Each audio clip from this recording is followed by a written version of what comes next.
Dear friends, welcome to our channel let's make them easy.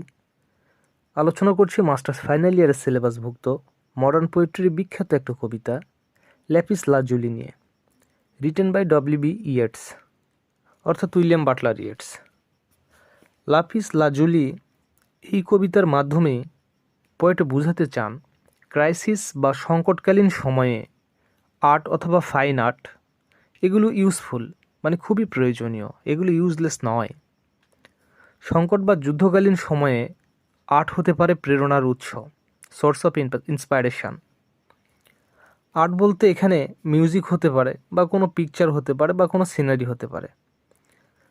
ল্যাপিস lazuli হলো semi precious একটা stone, যাতে হালকা নীল রং ব্যবহার করা হয়েছিল, যেটা অর্নামেন্টাল, মানে সাজসজ্জা ছিল। এখানে মোজাইক ওয়ার্ক ছিল। মোজাইক ওয়ার্ক বলতে এখানে চিত্র সম্বলিত কিছু কাজ ছিল, এটা বোঝাচ্ছে।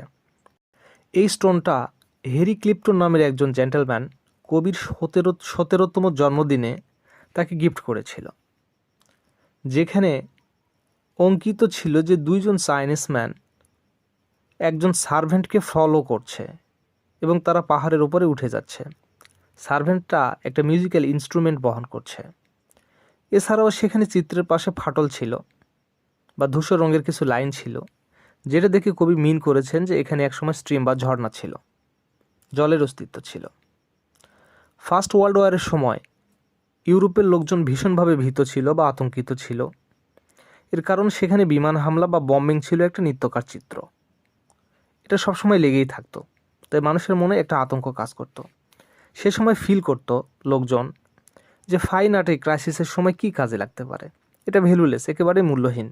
যেখানে মানুষের জীবন বাঁচছে না, অস্তিত্ব সংকটের মুখোমুখি হচ্ছে, সেখানে এই ফাইন আর্টের চর্চা করা কী দরকার।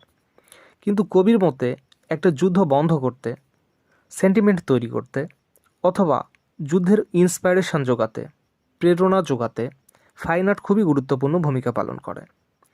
এই দুইজন চাইনিজ ম্যান উঁচু পাহাড়ের ওপরে উঠে গেল এবং এখানে একটা রেস্ট হাউস ছিল। চিত্রের মধ্য দিয়ে কবিটা বুঝাতে চাচ্ছেন যে এখানে একটা রেস্ট হাউস ছিল। এখানে তারা বসে পড়লো এবং এই সার্ভেন্টটা একটা সম্বিউট টিউন প্লে করলো। এখানে এই সম্বর টিউন বলতে এখানে আনন্দ বা বিষাদের সুর বোঝাচ্ছে, সেটা বাজিয়ে যাচ্ছিল বা প্লে করছিল। ওই লোকদের চোখগুলো আনন্দে জ্বলজ্বল করছিল। অর্থাৎ এই মিউজিক্যাল ইনস্ট্রুমেন্টের যে একটা পাওয়ার রয়েছে, এই মিউজিকের যে একটা পাওয়ার রয়েছে বা সুরের যে একটা ছোঁয়া রয়েছে, এটা খুবই ফোকাস করার চেষ্টা করেছেন এখানে। যে মিউজিক শুনলে বা এই সুরের মাধ্যমে মানুষের মধ্যে আনন্দের সৃষ্টি হয়, দুঃখের সৃষ্টি হয়। এই মিউজিক বা এই সুরটা মানুষের মন ছুঁয়ে যায়, মানুষকে একত্রিত করে, মানুষকে আবার কোনো কাজ করার অনুপ্রেরণা যোগায় বা মানুষকে সামনের দিকে তাড়িত করতে হেল্প করে। কবির মতে একজন অ্যাক্টর যখন ট্র্যাজিক রোল প্লে করে তখন সে আনন্দ পায়, যদি সে সঠিকভাবে সেই রোলটা প্লে করতে পারে। তার দুঃখ আনন্দে পরিণত হয়। আর্ট মানুষের মধ্যে সেলফ কন্ট্রোল নিয়ে আসে, আত্মসংযম নিয়ে আসে। একজন অ্যাক্টর যখন প্রতিকূল পরিবেশের সাথে ফাইটিং করতে করতে যখন সে ফেইলর হয়, তখন সে ট্র্যাজেডিতে রূপ লাভ করে, ট্র্যাজিক হিরো হয়, ট্র্যাজিক ক্যারেক্টার ফিরে আসে তার। কিন্তু এই রোলটা প্লে করতে করতে সে একটা অনাবিল সুখ খুঁজে পায়। যদিও সে কষ্টের রোল প্লে করছে, তারপরেও সে হ্যাপি ফিল করতে পারে বা হ্যাপি ফিল করে। এর কারণটা হচ্ছে যে সে প্রতিকূল পরিবেশের বিরুদ্ধে ফাইট করছে বা সারভাইভ করার চেষ্টা করছে। অসীম সাহসিকতার সঙ্গে সে এগুলো ফেস করছে। এই যে ফেস করার যে একটা সফলতা, এটার থেকে সে হ্যাপি ফিল করতে পারে। কিন্তু এটাই কিন্তু একটা আর্ট। যদিও সে ট্র্যাজিক রোল প্লে করছে, কিন্তু সঠিকভাবে প্লে করার কারণে সে একটা আনন্দ খুঁজে পাচ্ছে এখানে। তাই এখানেও কবি বোঝাতে চাচ্ছেন যে আর্টের যে বা ফাইন আর্টের যে একটা পাওয়ার রয়েছে, সেই দিকটাকে এখানে ফোকাস করার চেষ্টা করেছেন। পয়েট আরও বলেছেন, birth, death, rebirth, destruction, regeneration, এগুলো ইটারনাল ল অফ নেচার, মানে প্রকৃতির একটা চিরন্তন প্রথা। প্রত্যেকটা জিনিসই জন্মগ্রহণ করে বা জন্ম লাভ করে, সূচনা হয়, এটা ম্যাচিউর হয়, গ্র করে এবং একসময় কী করে ভেঙে যায়, ফল ডাউন হয়, ডেথ হয়। আবার কি হবে, কিছুদিন পর আবার রিবার্থ হবে, আবার ডিস্ট্রাকশন হবে। অর্থাৎ জন্ম, মৃত্যু, সৃষ্টি, ধ্বংস, এগুলোই কিন্তু একটা চিরাচরিত প্রথা নেচারের। ইতিহাস সাক্ষ্য বহন করে যে সভ্যতা জন্ম লাভ করে, সেটা ম্যাচিউর হয়, একসময় অনেক গ্র করে, অবশেষে কী হয়, ডিস্ট্রাকশন, ধ্বংসের দিকে চলে যায়। তো এটা process of history is cyclic.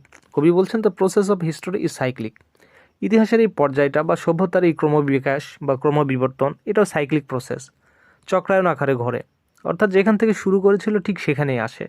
সভ্যতার যখন সূচনা হয় তখন এটা খুব ভালো পজিশনে থাকে না, বিগিনিংটা খুব ভালো হয় না, শুরুটা একেবারে ভালো হয় না, মাঝামাঝি পর্যায়ে থাকে অথবা খারাপ পর্যায়ে থাকে। সময়ের বিবর্তনে এটা কি করে, একসময় গ্র করে অনেক ভালো কিছু করে, আবার এক সময় এটা কি করে অনেক খারাপ করে বা ধ্বংসের দিকে চলে যায়, ঠিক শূন্যের কোঠায় ফিরে আসে। অর্থাৎ পোয়েট এখানে বোঝাতে চাচ্ছেন যে এই সাইক্লিক প্রসেসটা এইরকম যে শূন্য থেকে শুরু হয়েছিল আবার শূন্যের কোঠায় ফিরে আসে। এর ফাঁকে অর্থাৎ এই জন্ম, ক্রমবিকাশ, ক্রমবর্ধন, ধ্বংস, এগুলোর ফাঁকে ফাঁকে আর্ট কাজ করে, ফাইন আর্ট কাজ করে।